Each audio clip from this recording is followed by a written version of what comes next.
Assalamualaikum warahmatullahi wabarakatuh. Alhamdulillahirabbil alamin. Allahumma shalli ala Muhammad wa ala ali Muhammad. Berjumpa kembali bersama channel Al Husain yang membaca kisah-kisah sejarah Islam di Nusantara. Hari ini kita akan melanjutkan bacaan dari pengarang Buya Hamka yang berjudul dari Perbendaharaan Lama. Memasuki bab keempat bagian ketiga, yaitu Islam di Madura. Bismillahirrahmanirrahim. Islam di Madura 3. Sultan Agung yang benar-benar agung itu wafat pada tahun 1654 Masehi. Ia seorang pahlawan yang besar, sekali minatnya menyatukan tanah Jawa supaya satu kekuatan menghadapi kompeni. Bagian pernah mengatur tentara mengepung Jakarta. Baginda pernah mengatur tentara mengepung Jakarta, walaupun tidak berhasil. Jan Pieterszoon yang terkenal sebagai lambang penjajahan Belanda nomor 1 adalah duri beracun dalam mata Sultan.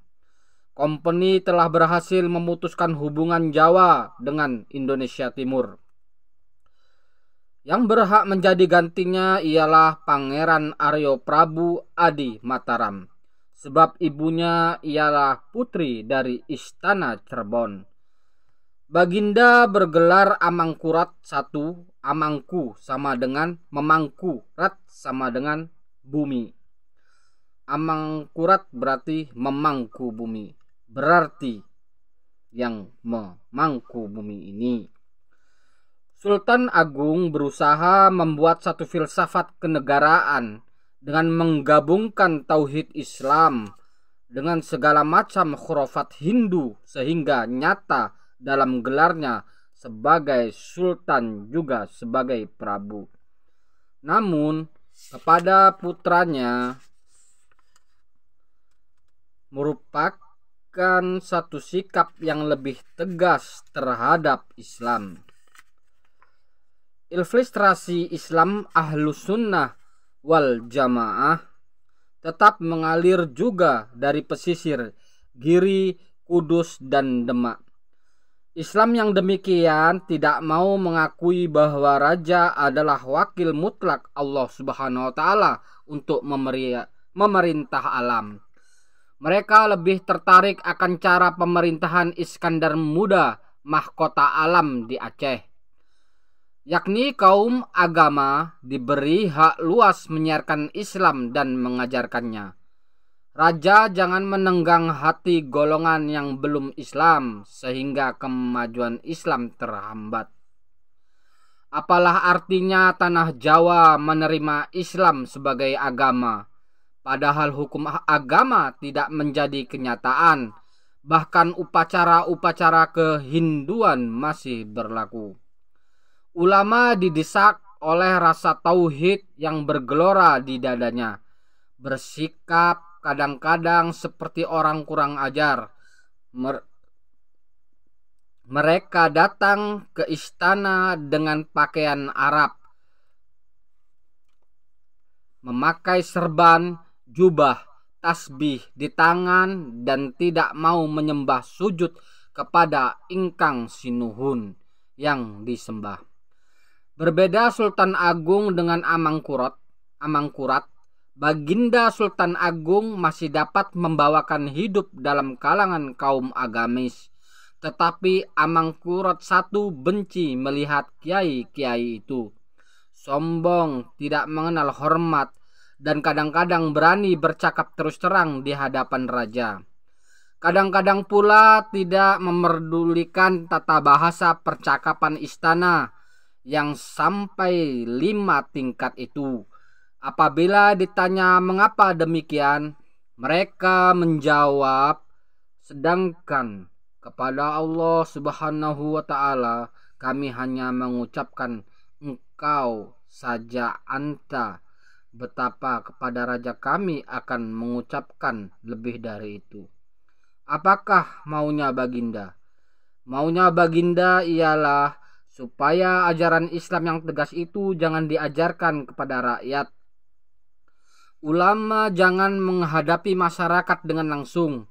Yang bertanggung jawab menghadapi rakyat cilik hanyalah lurah kepada cari atau camat, dan camat kepada wedana atau demang, kepada patih, bupati, adipati, baru kepada Kanjeng Gusti ingkang sinuhun dan ulama yang sah. Hanyalah yang resmi dalam pemerintahan. Kerjanya mengurus masjid, tinggal sekeliling kauman, mencukupkan jamaah 40 orang. Kedudukan mereka ialah sebagai jogosworo. Jika ajaran ulama sampai kepada rakyat kecil, kacaulah pemerintahan, hilang dan lenyaplah kepatuhan kepada yang di atas. Akhirnya sampailah pertentangan ulama dalam kerajaan Mataram dengan Susuhan meningkat demikian tinggi sehingga Susuhunan memerintahkan menangkap seluruh kiai dan santrinya dalam seluruh kerajaan yang tidak kurang dari 7.000 orang, menyuruh mereka naik tiang gantungan. Yang tinggal hidup hanyalah ulama yang diakui oleh keraton dan yang sempat terus lari ke daerah lain. Adapun Kompeni Belanda, setelah Sultan Agung yang gagah perkasa wafat, mulai mengatur siasat lebih ketat dari yang sudah-sudah. Kompeni telah menguasai Bantam, Ambon, Ternate, dan Makassar. Padahal Hitu Maluku sejak zaman Majapahit adalah lapangan perniagaan orang Jawa yang membawa kemakmuran. Sejak daerah itu dikuasai Kompeni, Jawa bertambah miskin. Kompeni menyodorkan perjanjian bahwa Kompeni mengakui keagungan Mataram. Kompeni mengirimkan delegasi ke Mataram setiap tahun, tanda persahabatan. Akan tetapi, jika orang Mataram hendak keluar ke daerah-daerah yang dikuasai Kompeni, hendaklah membawa surat izin darinya. Dari sebelah pesisir timbullah rasa tidak puas. Kaum ulama memandang Amangkurat musuh Islam. Perasaan ini dipelopori oleh Giri. Rasa Islam lebih mendalam di Madura. Di Madura pun berkembanglah rasa dendam terhadap Mataram. Apalagi Cakraningrat II yang menerima pusaka jabatan adipati tertinggi bagi Madura lebih lekat hatinya ke Mataram daripada ke Madura sendiri. Jodoh yang dipilih adalah Putri Mataram, bukan Putri Madura. Menjadi raja di Madura, tetapi sangat jarang datang ke Madura.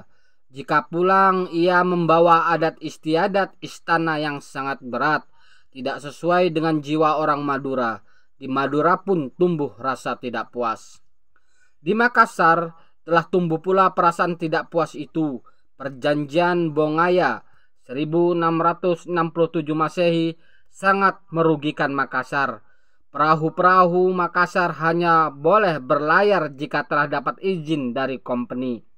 Hanya Kompeni yang boleh memasukkan impor kain-kain dan barang-barang Tiongkok ke Makassar.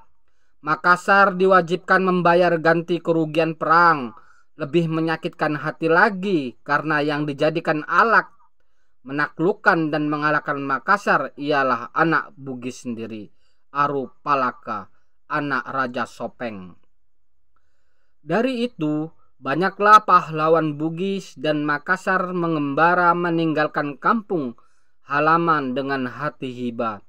Banyak di antara mereka pergi ke Jawa, baik Jawa Timur atau Jawa Barat. Di mana saja ada perlawanan kepada Kompeni, dengan tidak pikir panjang mereka turut membantu, turut berjuang. Di antara mereka ialah Syekh Yusuf yang menjadi mufti kerajaan Bantam di zaman Sultan Agung Tirtayasa. Di antara mereka pula Karaeng Galesong yang bertemu dengan Trunojoyo di Madura dan memadukan kekuatan jadi satu melawan Kompeni. Tidak puasnya kaum ulama di bawah pimpinan Pangeran Giri bertambah dengan tidak puasnya pahlawan Makassar. Karaeng Galesong ditambah lagi dengan tidak puasnya Madura karena perangai Adipati Cakraningrat II. Inilah yang berkumpul jadi satu untuk menimbulkan perang Trunojoyo yang terlukis dalam sejarah abad ke-17 itu. Trunojoyo, anak bangsawan Madura, dianggap sebagai kepala perang Sabil. Udara telah bertukar. Jika dahulu tatkala Sultan Agung masih hidup, musuhnya yang utama ialah Kompeni Belanda dan Belanda menyokong Adipati Surabaya untuk melawan Mataram. Sekarang keadaan telah berbalik. Hidup mati, naik turunnya Mataram sejak Amangkurat I adalah di bawah belas kasihan Kompeni. Tentara Mataram dibantu oleh tentara Kompeni di Belanda berbaris rapat menantang serangan. Untuk itu, Amangkurat I terpaksa mengorbankan lagi kemerdekaan Mataram. Kompeni berjanji akan membantunya sampai menang dengan bayaran 250.000 rial dan 3.000 pikul beras. Jika perang lebih lama, Susuhunan akan menambah bayaran 20.000 rial lagi. Sejak itu Kompeni harus dibebaskan dari biaya cukai memasukkan barang-barang di seluruh pelabuhan Jawa. Kompeni berhak mendirikan kantor loji-loji di mana dipandangnya perlu dan dapat bayaran pula 4.000 pikul beras menurut harga pasar. Setelah perjanjian ini disetujui oleh Susuhunan Amangkurat I, barulah Kompeni bertindak tegas menghadapi gabungan tiga pahlawan yakni Trunojoyo yang meresmikan gelar Prabu Maduretno, Karaeng Galesong pahlawan Makassar, dan Pangeran Giri dari kalangan ulama. Mulailah spilmen pahlawan Kompeni yang mempelopori perjanjian Bongaya itu melakukan peranannya. Di samping perang senjata dipakai juga perang siasat. Akan tetapi pahlawan Madura Trunojoyo adalah kersang, tidak dapat ditawar, laksana gunung-gunung kapur di Pulau Madura. Tiap berperang, tiap terdesaklah Kompeni dan semakin luaslah daerah yang dapat dikuasainya.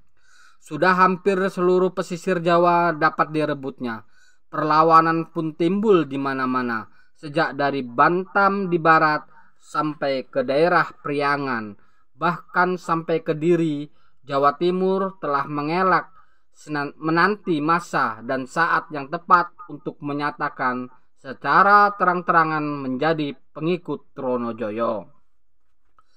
Di ibu kota sendiri, kebencian orang bertambah memuncak kepada Susuhunan. Dengan terang-terangan orang telah berani memuji Trunojoyo di hadapan majelis Baginda. Baginda dicap sebagai keparat para kiai dan santri yang Baginda suruh bunuh. Malahan Raden Kejoran, seorang pegawai tinggi yang dipercayai selama ini, hilang dengan tiba-tiba dari ibu kota dan terdengar telah ada di Kediri menggabungkan diri kepada tentara Trunojoyo. Sangatlah keras tekanan batin yang menekan perasaan Baginda. Negeri terjual, rakyat benci, kaum agama menyumpah, sampai akhirnya terganggu jiwa beliau, sehingga Baginda meninggalkan istana dengan diam-diam. Keluarnya Susuhunan dari istana dipandang melanggar adat yang sakti, karena istana tempat Baginda bersemayam dipandang memancarkan sinar yang dinamai syahar atau syakti. Dengan sinar itulah negeri diperintah. Spilman yang cerdik tahu akan adat itu.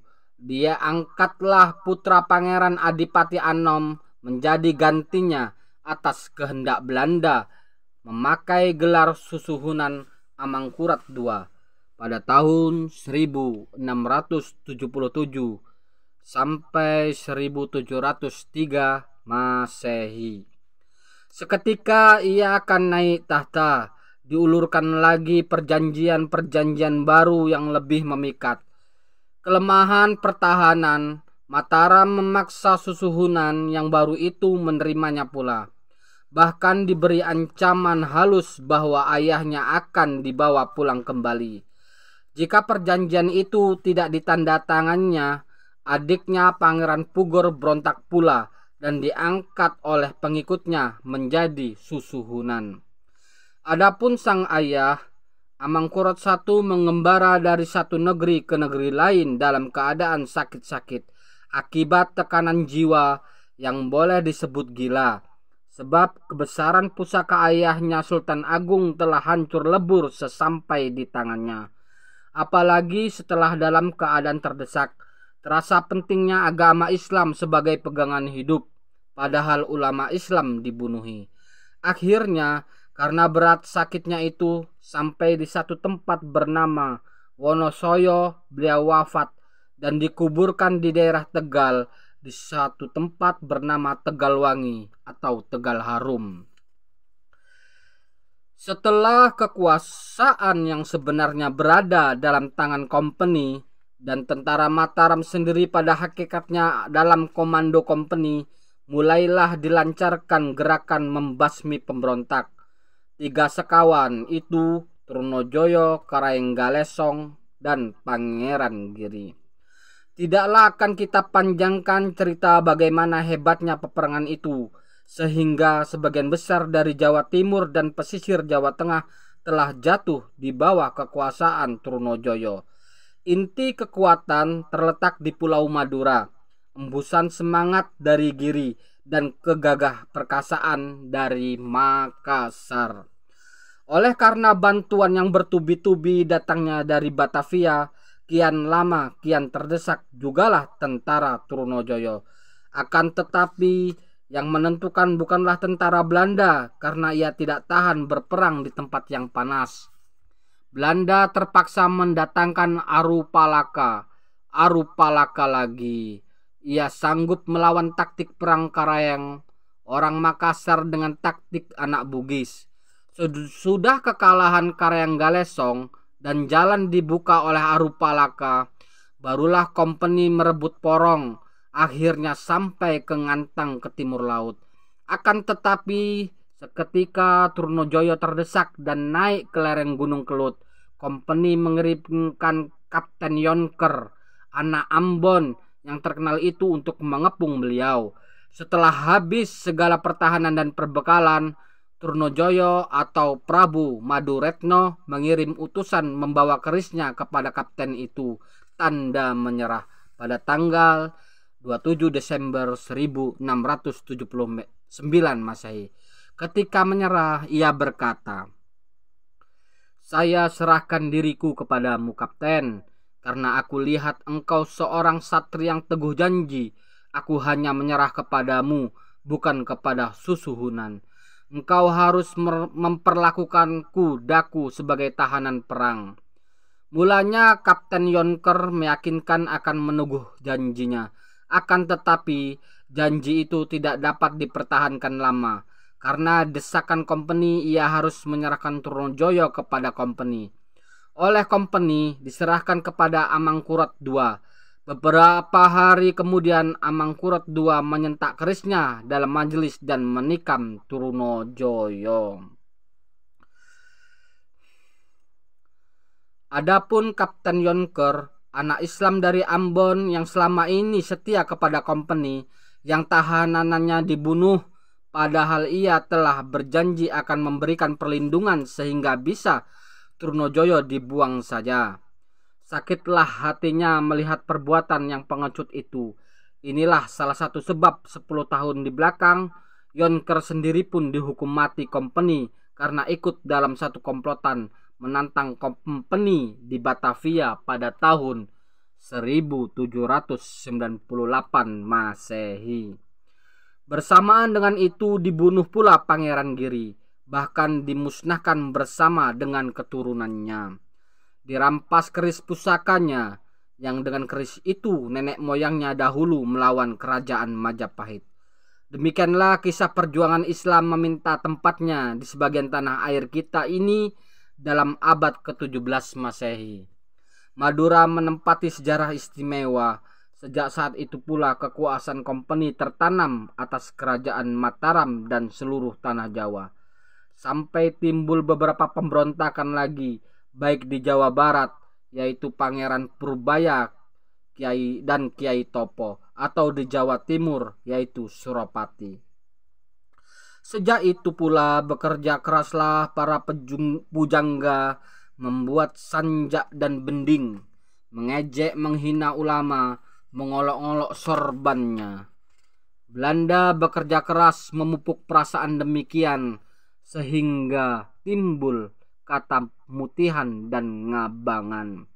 Karena di daerah kerajaan ulama merasa hanya jadi ejekan, mereka pun mengungsi ke Jawa Timur atau ke Madura.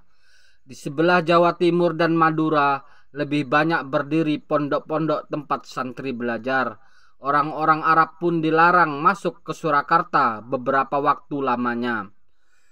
Sejarah berjalan terus, meskipun telah diusahakan membuat Islam menjadi agama yang hanya untuk dilagakkan, bukan untuk dijadikan dasar hidup yang sejati, namun pelopor penegakan kerajaan Islam dan yang kembali memakai pakaian yang dahulu diejek, yaitu jubah dan serban, rambut panjang dicukur dan dipakai kopiah putih dengan keris tersisip di pinggang dan tasbih di tangan bersama pedang, ialah putra keturunan Amangkurat dan Sultan Agung Jua, Pangeran Amirul Mukminin Abdul Hamid Diponegoro, dibantu oleh Kiai Mojo Kiai lagi.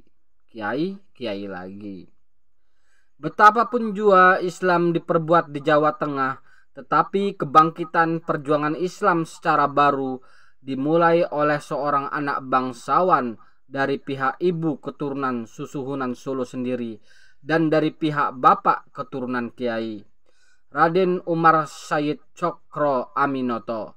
Kebangkitan yang lain dari segi agama timbul dari Jawa Tengah, juga dari kalangan abdi dalam kerajaan Yogyakarta, yaitu Kiai Haji Ahmad Dahlan, pendiri Muhammadiyah. Itulah satu mukjizat dari Islam. Bagaimanapun ia dihalangi dan dicoba menghancurkan, kadang-kadang keturunan dari yang menghalanginya itu tegak menjadi pembela dari apa yang pernah dihalangi oleh nenek moyangnya. Kerajaan Mogul yang menyemarakkan Islam di India dan sanggup suatu waktu mempersatukan seluruh India di bawah bendera Islam adalah keturunan dari Genghis Khan dan Hulagu Khan yang pernah mencoba menghancurkan kemegahan Islam di Baghdad. Sekian bagian hari ini, bab 4 bagian hari ini. Besok kita akan melanjutkan di bab 5, yaitu agama kesatuan. Sekian dulu. Jika ada membaca ada yang kurang jelas, ya mohon maaf. Subhanakallahumma wa bihamdika asyhadu alla ilaha illa anta astaghfiruka wa atubu ilaik. Assalamualaikum warahmatullahi wabarakatuh.